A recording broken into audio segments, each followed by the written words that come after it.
빠르게 흘러가는 디지털 세상에서 놓쳐서는 안 되는 테크 뉴스를 콕콕 짚어드립니다. 서영태 기자의 어썸테크 시작하겠습니다. 기자님 어서 오세요. 네, 안녕하세요. 네, 반갑습니다.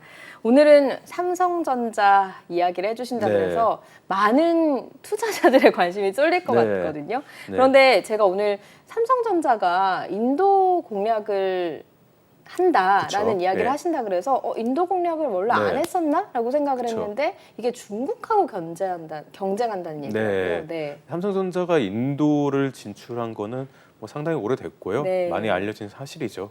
근데 삼성전자가 인도에 왜 갔냐 하면은 넥스트 차이나라 생각한 거거든요. 중국 시장에서 사실 반도체 빼고는 경쟁력을 많이 잃었고 그러다 보니까 뭐 예컨대 스마트폰 같은 경우는 중국에서 20% 정도 점유를 할 때가 있었어요. 1위 할 때가 있었는데 이제 0%고 0%요? 네, 그렇습니다. 그러다 보니까 이제 인도 시장을 중국을 다음으로 이제 인도 인구가 중국보다 많아진다고 올해 그러잖아요. 14억 명 넘어선다 하는데 그러다 보니까 인도 시장을 공략한다 이건 다 알려진 건데 여기서 하나 우리가 잡지 못한 거나 아니 상대적으로 덜 알려진 그런 사실이 있다면은 중국에서 중국 기업들과 경쟁해서 좀 밀렸었는데 인도에서도 중국 기업들이랑 경쟁을 하고 있다는 거예요. 그래서 인도 시장 공략이 그렇게 마냥 장밋빛일까? 낙관적이기만 할까라는 생각을 좀 해보게 되는 거거든요. 인도는 아까 말씀드렸지만은 세계 최대 인구 대국으로 성장하고 있기 때문에 풍부한 노동력을 가졌고 그리고 내수 시장도 당연히 인구가 많으니까 크죠. 그래서 중국이 이제 지난해 생각해 보면 중국 인구가 이제 데드 크로스라고 하는데 태어난 아이보다 죽은 사람이 더 많은 그런 고령화에 접어들었잖아요.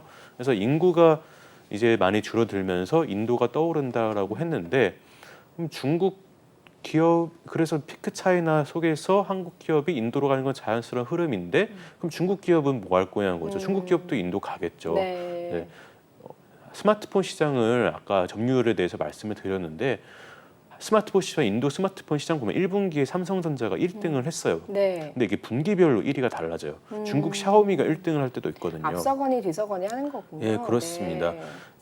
그 중국 스마트폰 시장에서 중국의 저가 업체들 저가 폰에 삼성전자가 밀렸고 고급 폰은 애플이 차지했는데 인도에서도 마찬가지 상황이 벌어질 수 있다는 점을 우리가 경각심을 조금 가질 필요가 있고 너무 중국은 이제 끝났고 인도에서 먹고 살면 돼 이런 생각은 지나치게 낙관적이기만 할 수 있다라고 좀 이야기를 하고 싶습니다. 뭐 삼성전자 측에서도 그런 면에서 좀 고민이 많을 것 같은데 그러다 보니까 뭐 다른 돌파구들도 찾고 있는 건 아니겠습니까? 예, 맞습니다. 그런데 팀 코리아의 캡틴이 삼성전자가 된다. 이건 어느 부분에 대해서 하는 얘기인가요? 뭐 해외 시장에서 워낙에 경쟁이 이렇게 치열하잖아요. 무한 경쟁의 시대예요. 공급망도 재편되고 하는데 더 혼란스럽고 누가 아군인지 적인지도 모르는데 그럴수록 믿을 사람은 우리 식구들 같아요. 우리나라 기업들 같아요. 삼성전자가 어벤져스를 꾸린다라고 제가 약간 좀 부정적으로 얘기했으니까 지금 좀 긍정적으로 얘기를 하자면은 현대자동차랑 손을 또 잡았습니다. 자동차랑요? 네, 맞습니다. 현대자동차랑 손잡은 게 굉장히 큰 의미가 있어요. 단순히 우리나라를 대표하는 두 기업이 손을 잡은 것에서 끝나는 게 아니라 삼성전자 같은 경우는 메모리 반도체가 워낙 강하잖아요. 근데 시스템 반도체 시장에서는 상대적으로 후발주자였단 말이죠.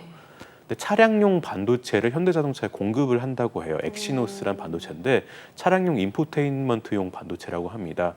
근데 삼성전자가 후발주자인데 이렇게 현대자동차를 타는 고객들이 현대자동차를 타면서 내비게이션도 이용하고 요새는 또 OTT로 동영상 스트리밍도 이용하고 하는데 이런 인포테인먼트를 위해서 차량용 반도체를 공급한다는 거는 후발주자임에도 불구하고 우리 식구와 손을 잡으면서 어떤 경쟁력을 강화할 수 있다는 그러한 의미가 있는 거죠. 뿐만 아니라 TV 시장에서도 원래 삼성전자와 LG전자가 많이 맞붙었었잖아요.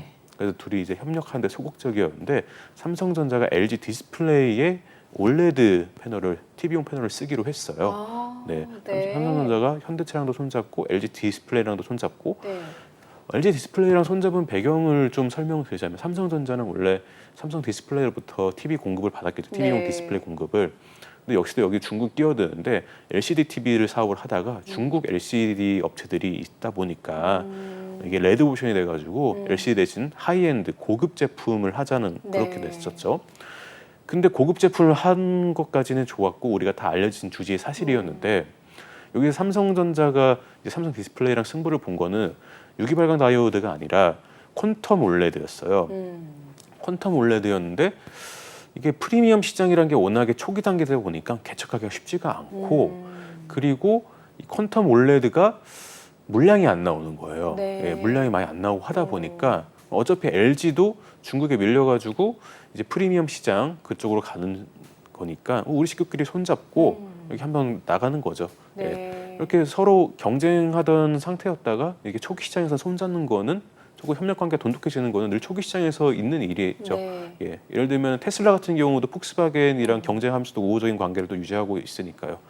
이런 식으로 삼성전자가 우리나라 내부 기업들이랑 손잡아 가면서 네. 사실은 중국 기업뿐만 아니라 미국 기업, 일본 기업 등등 유럽 기업까지 해가지고 무한 경쟁 시대를 좀 잘 헤쳐나갈 네. 수 있는 그런 원동력을 가지고 있는 것 같습니다. 그렇죠. 예. 현대차 같은 경우도 미국의 네. 전기차 많이 팔려고 노력을 네. 하고 있고 네. 요새 세계 나가면 네. TV는 거의 LG 아니면 삼성이거든요. 네. 두 기업이 손을 잡는다. 그리고 이렇게 손을 잡는다라고 하는 거는 굉장히 또 네. 우리 경제에도 좋은 소식일 수 있겠네요. 그리고 챗GPT가 나왔는데 네. 또 삼성전자가 여기에 대항마를 만든다고요? 그렇죠. 대항마라는 표현도 쓰이긴 하는데 네. 사실은 내부용이라 가지고 네. 근데 삼성전자가 이렇게 만든다는 것 자체는 굉장히 의미가 있는 것 같아요. 그리고 만들어낼까도 한번 지켜봐야 되고요. 이게 만드는 것 자체가 좀 재밌는 게 뭐냐면은 이 챗GPT라는 거는 대규모 언어 모델 AI잖아요. 네. 초거대 언어 모델 그렇죠. AI라고 해서 LLM이라고 해서 네. 라지 랭귀지 모델이요. 삼성전자가 만들려고 하는데 내부용으로 만들려고 하는데 재밌는 게 두 달 안에 빠르게 만들려고 하고 있고 그러다 보니까 내부에 있는 AI 칩이라고도 하죠. 그래픽 처리 장치요, GPU요. 그걸 다 끌어왔대요. 네. 딴 데서 다른 사용 제한하고 이 두 달 안에 어떻게든 만들려고 끌어왔다는 것 자체가 삼성전자가 각오가 대단하구나라는 네. 거를 좀 느낄 수 있고 네. 왜 이렇게까지 AI를 만들려고 할까, 초고대 AI를 만들려고 할까 생각해 보면은 챗 GPT 같은 AI를 있어야 된대. 없어서는 안 된다고 하더라고요. 경계연의 경계연 사장님, 그 DS 부문의 경계연 사장님이 인터뷰할 때 했던 얘기인데 6년차 엔지니어가 60분간 짠 코드를 챗 GPT 쓰면 10분 안에 짜고 네. 검증까지 한다는 거예요. 생산성이 엄청나게 높아지는 거죠. 네. 삼성전자 직원들도 안 쓸 수가 없는 거예요. 근데 쓰다 보니까 거기에 그 내부 소스 코드라든가 내부 정보들을 좀 입력을 하게 된 거죠. 그래서 삼성전자에서는 챗GPT를 업무용 PC에서 못 쓰게 만들었다고 네. 해서 해요. 그러면 일단은 챗GPT는 못 쓰고 오픈 AI 건 못 쓰고 마이크로소프트 거 그러면은 우리가 만들어야 되는데 국내 기업이랑 손을 합칠까 협업을 할까 고민하다가 이재용 회장이 참가한 회의에서 그냥 자체 개발합시다 네. 이렇게 결론이 난 것으로 알려져 있습니다. 일단은 두 달 안에 일단 초기 버전 만들어낼지도 좀 상당히 궁금한데 그래도 내부용이니까 이거 조금 용이하려나? 제가 그렇게까지 딥하게는 모르겠어요. 네. 근데 아무튼 내부 업무용으로 만들어가지고 검색에 번역에 요약에 회의록 정리까지 되는 거를 만든다고 하니까 뭐 삼성전자의 뭐 직원들이 참 역량이 대단하구나라는 생각도 좀 들고요. 네. 또 우리나라가 앞으로 계속 이런 생성형 AI 시장에 계속 진출을 하는데 삼성전자도 어찌 보면은 일단 내부용으로 시작하지만 먼 미래에는 그렇겠네요. 그렇죠. 네. 뭐 그렇게까지도 생각해 볼 수 있는 부분 같습니다. 예. 아주 짧게요. 그 투자자들이 삼성전자 사랑하는 거는 뭐 네. 유명한데 네. 꺼지지 않는 네. 사랑이라는 주제를 네. 또 갖고 오셨다고요. 네, 이건 뭐 짧은 건데요. 투자자들의 삼성전자 사랑은 워낙 유명하니까 제가 오늘 삼성전자 얘기도 하는 거고. 근데 증권사에 보면은 이제 주식 선물하기 서비스가 있잖아요. 네. 삼성전자 주식이 1등이라고 해요. 근데 왜 1등이냐 하면은 선물을 할 때 사람이 수익이 많이 날 것처럼 예상되는 주식을 선물하지 않는데요. 그러니까 이미지가 좋은 기업을 선물한대요. 네. 네, 그러니까 삼성전자가 우리나라를 대표하는 기업이다 보니까 또 우량한 기업이다 보니까 그렇게 선물하기 1등에 올랐다고 합니다. 예, 알겠습니다. 오늘 여기까지 듣겠습니다. 어썸테크였습니다. 네. 서영태 기자 고맙습니다. 감사합니다. 네, 인포맥스D 벌써 마쳐야 될 시간이 됐습니다. 영상을 보신 후에 궁금하신 점이나 개선해야 될 점이 있다면 유튜브 연합뉴스 경제TV 채널을 통해서 댓글을 달아주시면 더 좋은 방송으로 찾아뵙겠습니다. 고맙습니다.